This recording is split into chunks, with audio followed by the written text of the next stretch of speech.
जय हिंद फ्रेंड्स, फिर से एक और वीडियो आपको स्पोकन इंग्लिश के, वो भी प्रेजेंट इंडेफिनिट टेंस का है। और ये बहुत ज़्यादा हम लोग अपनी डेली लाइफ में यूज़ करते हैं। चलिए आइए जानते हैं क्या है वो स्ट्रक्चर।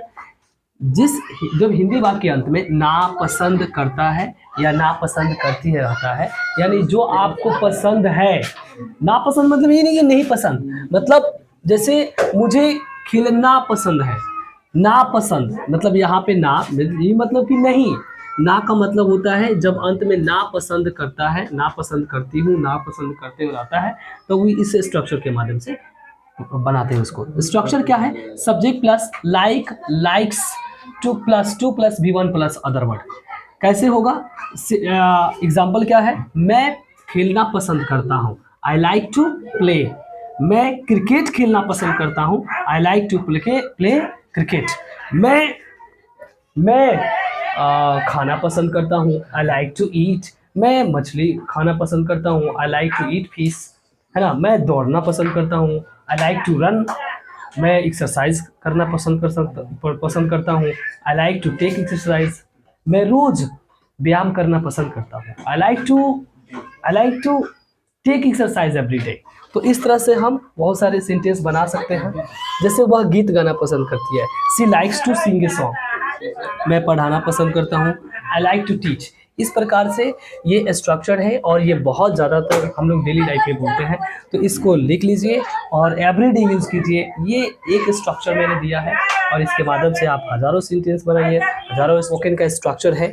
जैसे ये प्रेजेंट इंडेफिनिट टेंस का ये एडवांस स्ट्रक्चर है, जिसके हिंदी वाक्य के अंत में ना जानता हूँ, ना जानती हूँ, ने जानते हूँ इत्यादि रहता है। उसको subject plus know, knows, know या नोज, इसका मतलब होता है ऑब्लिक जिसे बोलते हैं। इसका मतलब होता है या तो नो का प्रयोग करिए या फिर नोज का प्रयोग कीजिए। इसका मतलब होता है नो मिस होता है जानता हूँ, जानती हूँ, आप लोग जानते होंगे इसको।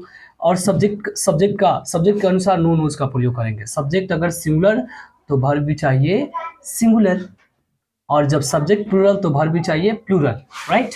उसके बाद how to plus V1 plus other word. और यहाँ पे बच्चे सोचे होंगे कि हाउ टू का प्रयोग क्यों कर रहे हैं सर? क्योंकि हाउ टू का मतलब आप जानते हो, तो कैसे जानते हो? हाउ टू नो, आप कैसे जानते हैं? तो इसीलिए हाउ टू का यहाँ पे प्रयोग किया जाता है। Subject plus know, knows plus how to plus V1 plus other word, right. मैं अंग्रेजी बोलना जानता हूँ, आई नो, मैं सब्जेक्ट हो गया, नो मतलब जानना, यानी कि आपको नो का प्रयोग करना है। इन दोनों में से कोई हो एक, तो आई हो गया आप, तो इसके साथ नो लग गया। उसके बाद how to plus how to मतलब कैसे, और उसके बाद V1 क्या चाहिए? बोलना, स्पीक है। V1 प्लस अदर वर्ड क्या हो गया? इंग्लिश। तो I know how to speak English, मैं अंग्रेजी बोलना जानता हूँ। I know how to speak Hindi, मैं हिंदी बोलना जानता हूँ। I know how to speak Bhojpuri, मैं भोजपुरी बोलना जानता हूँ। आप जो भी भाषा जानते हैं आप बोल सकते हैं इंग्लिश में। You can speak it like this, I know how to speak Nepali, I know how to speak American English. I know how to speak Punjabi. You speak like this. आप ऐसे बोल सकते हैं subject plus know, knows plus how to plus V1 के माध्यम से। Alright, चलिए अगला है वह खाना बनाना जानती है। ये स्किल्स है। अगर कुछ भी स्किल्स आप जानते हो उसको करना, उसको बनाना, तो आप इस स्ट्रक्चर के माध्यम से बना सकते हैं। जैसे वह खाना बनाना जानती है, she knows how to cook food, she knows how to cook food, वो खाना बनाना जानती है। जैसे वह चाय बनाना जानती है, तो she knows how to prepare tea, क्योंकि चाय को तैयार किया जाता है, उसको बनाया नहीं जाता है एक्चुअली। तो she knows how to prepare लगाते हैं, प्रिपेयर टी। कृष्णा बांसुरी बजाना जानते हैं, Krishna knows how to play flute miss होता है बांसुरी, और प्ले मिस होता है बजाना। देखिए कोई भी म्यूजिकल इंस्ट्रूमेंट बजाते हैं तो वहां पे प्ले का प्रयोग करते हैं बाबू, क्या करते हैं? प्ले का प्रयोग करते हैं, राइट। प्ले यानी Krishna knows how to play flute, ठीक है। आगे देखिए, आरजू बाइक चलाना जानता है। जैसे मैं बाइक चलाना जानता हूँ, I know how to drive a bike. जैसे नो नोज के माध्यम से आप हाउ टू प्लस V1 का प्रयोग करके आप हजारों सेंटेंस बना सकते हैं। जितना मन करे उतना बना सकते हैं आप। जो आपको स्किल्स जानते हो, आप अंग्रेजी बोलना जानते हो, आप भोजपुरी बोलना जानते हो। हाँ मैं अंग्रेजी बोलना जानता हूँ, I know how to speak English, I know how to speak Bhojpuri, I know how to speak Hindi, I know how to cook food, I know how to, note down कर लीजिए, बेस्ट टू बेस्ट है ये, और इसका उपयोग कीजिए। अब मैं एक स्ट्रक्चर दिया हूँ, आप 500 हजारों मतलब जितना मन करे उतना सेंटेंस बनाइए और बोलिए, तभी आप अंग्रेजी सीख सकते हैं। लिखो अंग्रेजी और बोलो अंग्रेजी। अब जय हिंद फ्रेंड्स, फिर से एक और मैं स्ट्रक्चर लेकर आ गया हूँ और इसको बढ़िया से सीखिए। चलिए आइए जानते हैं किस प्रकार से वो स्ट्रक्चर। देखिए, आप देख सकते हैं बोर्ड पे, जब हिंदी वाक्य के अंत में ना लगा, नी, ने लगे, ने लगे इत्यादि रहता है, इससे पता चलता है कि कोई भी कार्य अभी तुरंत शुरू हुआ है, तो उसे इसको subject plus begin plus to plus V1 plus other word के माध्यम से बनाते हैं। जैसे वह रोने लगा, जैसे कोई बच्चा है, उसको जैसे ही मारा एक थप्पड़, वह रोने लगा, तो तुरंत हुआ उकार, जैसे वह रोने लगा, तो सब्जेक्ट क्या है, वह, तो ही हो जाएगा, और ही के साथ बिगेन क्या लगेगा, बिगेन, ही बिगेन टू, और वर्ब क्या है, रोना, ही बिगेन टू वीप, वह रोने लगा, ही बिगेन टू लगे, तो यू बिगेन टू स्लीप। आप यहां देख सकते हैं you begin to sleep, 2 plus V1 का मतलब होता है इंफिनिटिव, यानी 2 के बाद V1 का प्रयोग करते हैं, ठीक है। यू बिगेन टू स्लीप, मैं पढ़ने लगा, I began to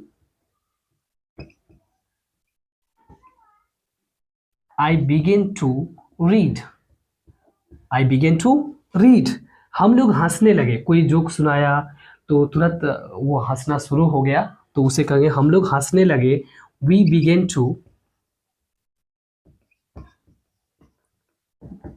begin to laugh. आप देख सकते हैं, आई होप कि अच्छा लग रहा होगा।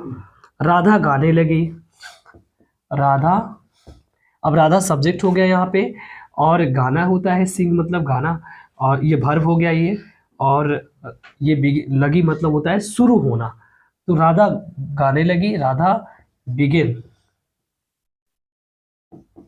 To sing, Radha began to sing, Mohan begin to sing, Sita began to sing, कुछ भी कर सकते हैं, Sagar began to sing, Suraj began to sing. कोई भी अगर कोई गाने लगता है, नाचने लगता है, जैसे मोहन नाचने लगा, और जैसे ही राधा गाई मोहन नाचने लगा, सपोज, तो मोहन नाचने लगा तो Mohan begin to dance, Mohan begin to dance, Mohan नाचने लगा, सही है। और इससे आप कोई भी क्रिया तुरंत शुरू होने लगती है, तो इस स्ट्रक्चर के माध्यम से आप उसको बना सकते हैं और बोल सकते हैं। इसको लिख लीजिए, शॉर्ट स्क्रीन ले लीजिए और पढ़ाई कीजिए और याद कीजिए और इसको जीवन में अप्लाइड कीजिए। मतलब इससे मैंने एक स्ट्रक्चर दिया, इससे आप हजारों सेंटेंस बनाइए। वह रोने लगा, ही बिगेन टू वीप, वह गाने लगा, he begin to sleep, sorry sing, he begin to sing, वह नाचने लगा, ही बिगेन टू डांस, वह खाने लगा, मैं उसके घर गया तो वह खाने लगा, he begin to eat, right. इस तरह से आप बहुत सारे सेंटेंस बना सकते हैं। लगा, लगी, लगे, ना लगा हो, नहीं लगी, ने लगे रहता है, तो उसमें subject plus begin plus to plus V1 का प्लस अदर वर्ड का प्रयोग करके बनाते हैं। समझ में आ गया होगा? चलिए लिख लीजिए इसको। जब हिंदी वाक्य के अंत में ना लगता है, नी लगती है, ने लगते रहता है, तो स्ट्रक्चर क्या होगा, subject plus begins plus to plus V1 plus other word. 2 plus V1 का मतलब होता है इन्फिनिटिव, यानी वर्ब के पहले टू लगाते हैं, राइट। स्ट्रक्चर क्या है, सब्जेक्ट प्लस बिगिन या begin plus to plus V1 plus other word. ये बिगिन जो होता है प्लूरल वर्ब है और ये बिगिन्स होता है सिंगुलर वर्ब है। तो जब सब्जेक्ट सिंगुलर रहेगा, आपको तो पता है, जब सब्जेक्ट सिंगुलर रहेगा तो सिंगुलर वर्ब का प्रयोग करेंगे, जब सब्जेक्ट प्लूरल रहेगा तो प्लूरल वर्ब का प्रयोग करेंगे। तो देखिए यहाँ से एग्जाम्पल हम जानते हैं, जैसे वह रोने लगता है, जैसे मान लेते हैं कि कोई बच्चा है, उसको डांट दिया जाए तो वो तुरंत रोने लगता है, तो उसको इंग्लिश में क्या बोलेंगे, ही बिगिंस टू वीप। बिगिंस मतलब बिगिन में शुरू करना होता है, तो वो क्या होता है कि रोना शुरू कर देता है। तो स्ट्रक्चर तो आप जान गए, इसका एग्जाम्पल है वह रोने लगता है, ही बिगिंस टू वीप। तुम सोने लगते हो, यू बिगिन टू स्लीप। अब यहाँ पे यू क्या है, यू है प्लूरल सब्जेक्ट है तो वर्ब भी प्लूरल चाहिए ना, तो यू बिगिन टू स्लीप। मैं जाने लगता हूँ, आई बिगिन टू गो। सूरज झूना को पीटने लगता है। अब मान लेते हैं कि सूरज है, झूना कुछ बदमाशी करता है, तो सूरज क्या करता है, उसको पीटने लगता है। तो ऐसे हम बोलते हैं कि नहीं बोलते हैं, सूरज बिगिन टू बीट झूना, झूना को लास्ट में लिख देंगे, सूरज बिगिंस टू बीट झूना। तो इस तरह से तुम सोने लगते हो, यू बिगिन टू स्लीप, तुम गाने लगते हो, यू बिगिन टू सिंग, तुम नाचने लगते हो, जब डीजे बजता है तो तुम नाचने लगते हो, you begin to dance, right. आप लोग सीख रहे हैं। मैं एक स्ट्रक्चर दूंगा बाबू, इसको बार बार लिखिए और प्रैक्टिस कीजिए। आई होप कि आप सीखे होंगे। दो मैंने मतलब इसके माध्यम से आप लोगों ने कुछ तो कुछ सीखा होगा ना। तो इसको यूं ही नहीं कि कॉपी में नोट डाउन कर लेंगे, कॉपी में तो नोट डाउन करेंगे ही और सीखेंगे भी, ठीक है। इस तरह से आप उसका प्रयोग करेंगे। मैंने एक स्ट्रक्चर दिया है, मैंने 5 एग्जाम्पल दिया है, सपोज 2 एग्जाम्पल दिया है, तो उसको 1000 एग्जाम्पल आप लिखिए और उसको बोलिए, तभी आप सीख पाएंगे, ठीक है। मतलब होता है का बना है, की बनी है, के बने हैं। अगर कोई भी वस्तु जिस चीज़ से मटेरियल से बना हुआ है उसको इंग्लिश में कैसे बोलेंगे, चलिए आइए जानते हैं। यहाँ पे मेड ऑफ, यहाँ पे आप जो भी सब्जेक्ट लगाना चाहते हैं लगा सकते हैं। मेड ऑफ प्लस नाउन अंत में होना चाहिए, कोई भी नाउन। नाउन मतलब जिससे मिलकर बना होता है।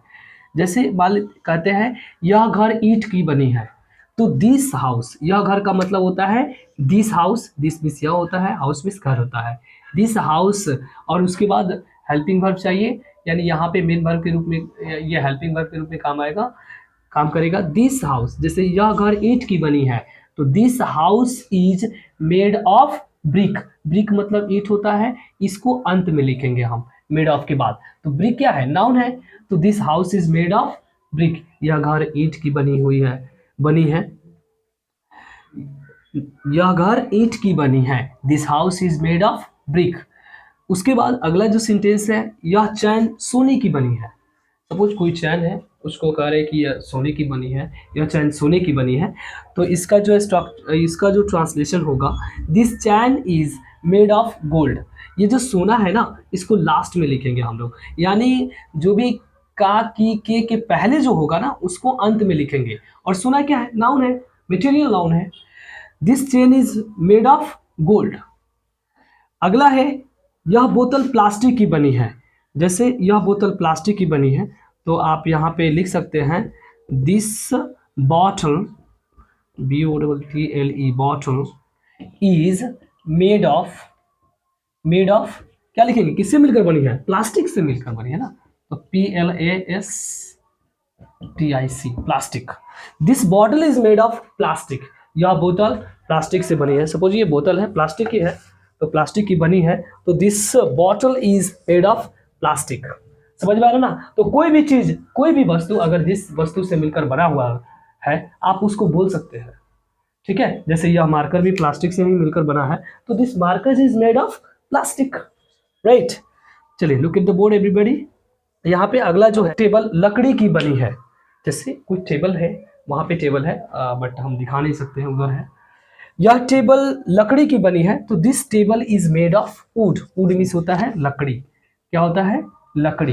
तो इस तरह से कोई भी वस्तु अगर आप कहते हैं कि हाँ ये, जैसे यह दरवाजा लोहा का बना है, लोहे की बनी है या लोहा का बना हुआ है, तो this door is made of iron. इस तरह से आप बोल सकते हैं। तो ये बहुत ही कमाल का स्ट्रक्चर है। आप इससे धीरे धीरे, मैं एक एक स्पोकन इंग्लिश के जो स्ट्रक्चर है वो एक एक चीज़ें पढ़ाता रहूँगा मैं। आप लोग इसको लिख लीजिए, और इससे मैंने आप लोग को एक स्ट्रक्चर दिया, एक स्ट्रक्चर दिया, इसके माध्यम से आप हज़ारों सेंटेंस बनाइए और प्रैक्टिस कीजिए। देखिए इंग्लिश यूं ही नहीं आती है, ये नहीं कि आप लिख लिए कॉपी में, आप उसको बोल नहीं रहे हैं, तो केवल कॉपी में लिखने से नहीं होगा। आप जब तक बोलेंगे नहीं तब तक आप नहीं सीख सकते।